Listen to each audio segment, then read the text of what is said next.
विश्वानि देव सवितर्दुरितानि परासुवो यद्भद्रं तन्न आसुवो। मित्रों, स्नातक द्वितीय वर्ष की कक्षा में आपका स्वागत है। हम संस्कृत में अभिज्ञान शाकुंतल पढ़ रहे हैं और अभिज्ञान शाकुंतल पढ़ते हुए द्वितीय अंक को हमने कल प्रारंभ किया था। प्रारंभिक 2 श्लोक पढ़े थे, उसके बाद आगे पढ़ रहे हैं। कल की स्थिति ये थी कि राजा अपने आप में थोड़ा सा खिन्न सा है, वो नहीं जाना चाहता और विदूषक परेशान है। तो विदूषक परेशान होकर के बैठा हुआ था कि अब राजा आएगा, मैं उससे अपनी बात कहूंगा। और वो अपनी बात कहे उससे पहले राजा आया और सारी बातें सोच विचार करके वो भी जो है इच्छुक नहीं है शिकार खेलने की जाने के लिए। उससे आगे की स्थिति अपन पढ़ रहे हैं। विदूषक तथा स्थित एव भो वयस्य न मे हस्तपादं प्रसरति वांगमात्रेण जापयिष्यामि जयतु जयतु भवान्। विदूषक जैसा कि वो अंग भंग होकर के और लाठी के सहारे बैठा हुआ है, उस स्थिति में वहां दिखाई देता है रंगमंच पर और कहता है, हे मित्र, राजा दुष्यंत को, हे मित्र, नमे हस्तपादम प्रसरति, मेरे हाथ पैर नहीं चल रहे हैं, इसलिए वांग मात्रेण जापयिष्यामि, केवल वाणी मात्र से ही आपका स्वागत करूंगा, मैं खड़े होकर के आपको प्रणाम नहीं कर सकता। और कहता है, जयतु जयतु भगवान, आपकी जय हो, आपकी जय हो, महाराज की जय हो। राजा सस्मितम, राजा मुस्कुरा करके, कुतोयम गात्रोपघातः, राजा कहता है, मित्र, ये तुम्हारा अंग भंग कैसे हो गया? गात्रोपघातः, गात्रों में उपघात माने चोट, अर्थात तुम्हारी ये चोट कहां से आई, कैसे ये विकलांग जैसी सी बना रखी है, कहां से हो गई? विदूषक, कुतः किल स्वयं अक्षि आकुलीकृत्य अश्रु कारणम पृच्छसि। विदूषक कहता है, कुतः किल, अच्छा कहां से ये पूछ रहे हो? स्वयं अक्षि आकुलीकृत्य अश्रु कारणम पृच्छसि, अपने आप आंखों में अंगुली डाल करके और फिर आंसू क्यों आ रहे हैं ये कारण पूछते हो?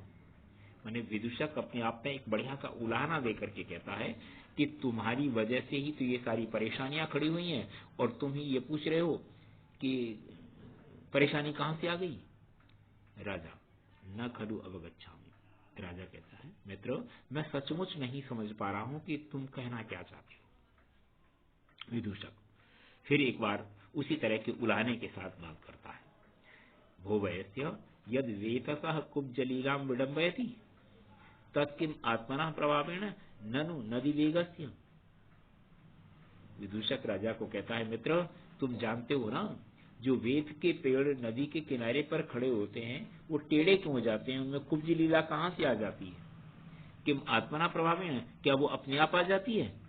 ननु नदी वेगस्य, अथवा नदी के वेग के कारण से आ जाती है। बढ़िया सा प्रश्न विदूषक ने पूछा है कि देखो, नदी के किनारे पर वेत के पेड़ खड़े रहते हैं, वो टेढ़े हो जाते हैं, तो क्या अपने आप हो जाते हैं या कोई और कारण है उसमें, नदी वेग आदि जो भी है? तो राजा उत्तर देता है, नदी वेगस तत्र कारणम, कि उनके टेढ़े होने में तो नदी का वेग ही कारण होता है। तो विदूषक बहुत सीधे सीधे तुरंत कह देता है, ममापि भवान, तो मेरी भी अंग भंग होने में आप ही कारण हैं, जैसे कि उस पेड़ में नदी का वेग कारण होता है। राजा, स कथमेव, ये कैसे? न कथमेव, हम कैसे? अरे मैं कारण हूं, ये कैसे, मेरी समझ में नहीं आ रहा है। विदूषक, एवं राजकार्याणि उज्झित्वा तादृश आकुल प्रदेशे वनचर वृत्तिना त्वया भवितव्यम्, यह सत्यम प्रत्यहम स्वापद समुच्चारणैः संक्षोभित संधिबन्धानां मम गात्राणाम अनीशोऽस्मि संवृतः तत्प्रसादयिष्यामि विसर्जितं माम एकाम अहम अपि तावद विश्रणितु।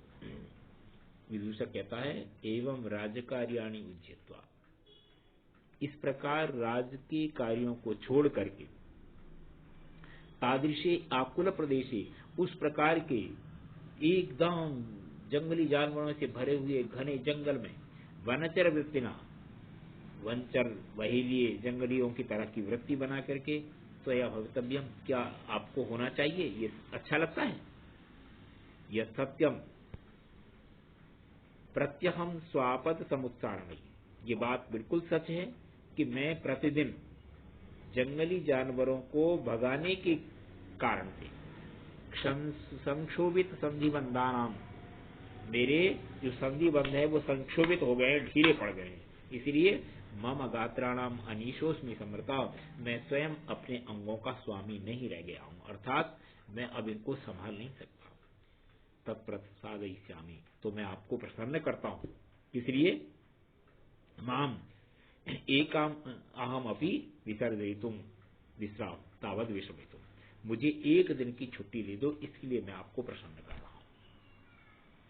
राजा स्वगतम, राजा अपने आप में विचार करता है कि ये बढ़िया बात है, मतलब मैं इसके ऊपर टाल दूंगा कि ये कह रहा है इसलिए अपन आज शिकार को नहीं जाएंगे, जबकि मेरे स्वयं के मन में भी यही बात थी कि मैं शिकार खेलने नहीं जाऊं, क्यों नहीं जाऊं? वो सोचा है अपने में, अयम च एवं आह, इसने ये बात इस तरह कही है। ममापि काश्यप श्रुताम अनुस्मृत्य मृगया विक्लवम चेतः, मेरे मन में भी, मेरे चित्त में भी काश्यप श्रुताम अनुस्मृत्य, महर्षि कर्ण की बेटी शकुंतला का स्मरण करके मृगया विक्लवम चेतः, शिकार खेलने से चित्त हट गया है, अर्थात मेरे मन में भी शिकार खेलने के लिए क्यों नहीं है।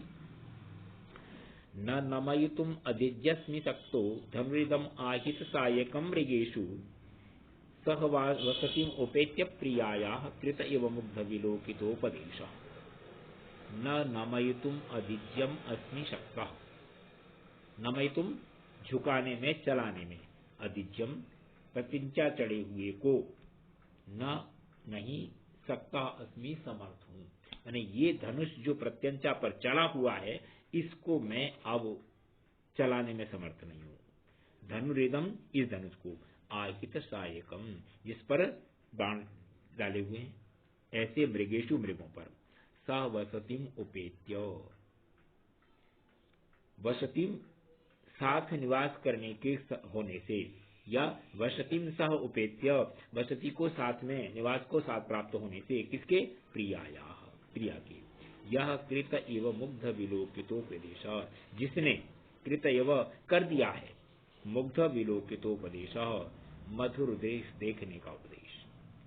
मैंने राजा दुष्यंत अपने आप में ये सोच रहा है और ये कहना चाह रहा है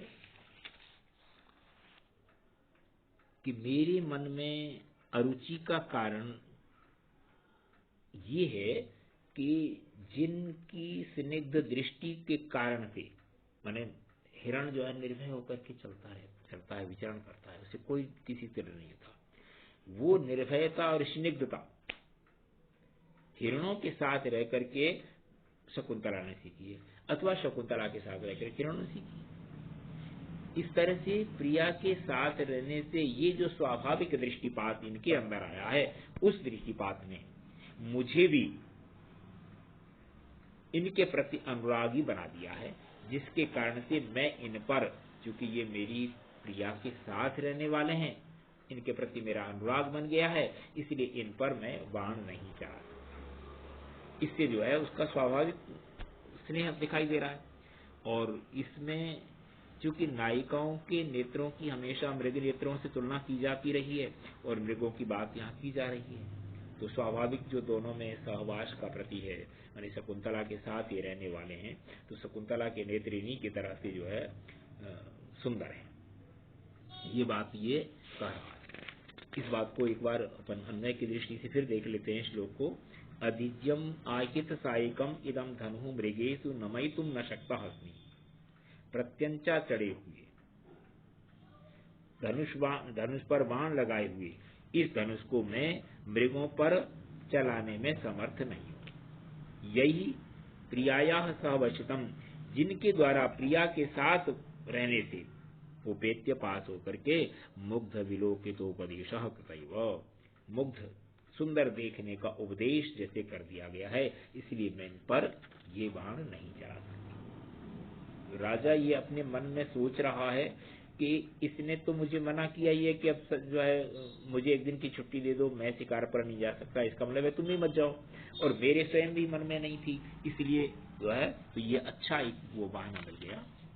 ये बात राजा मन में सोच रहा है, तो विदूषक सोचता है कि इसने मेरी बात सुनी है या नहीं सुनी है, मतलब ये अपनी गाय जा रहा है।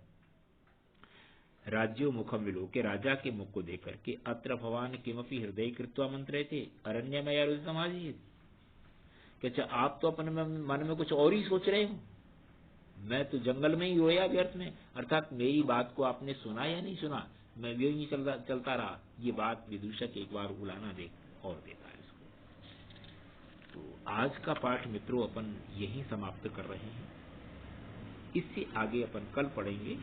तीसरा पद्य तक पढ़ा है, आगे जो भी है तो पुस्तक लेकर के साथ पढ़ेंगे। ये बात मैं पहले भी कहता रहा हूँ, आज पुनः कह रहा हूँ। इस सूचना के साथ पाठ समाप्त कर रहे हैं। धन्यवाद।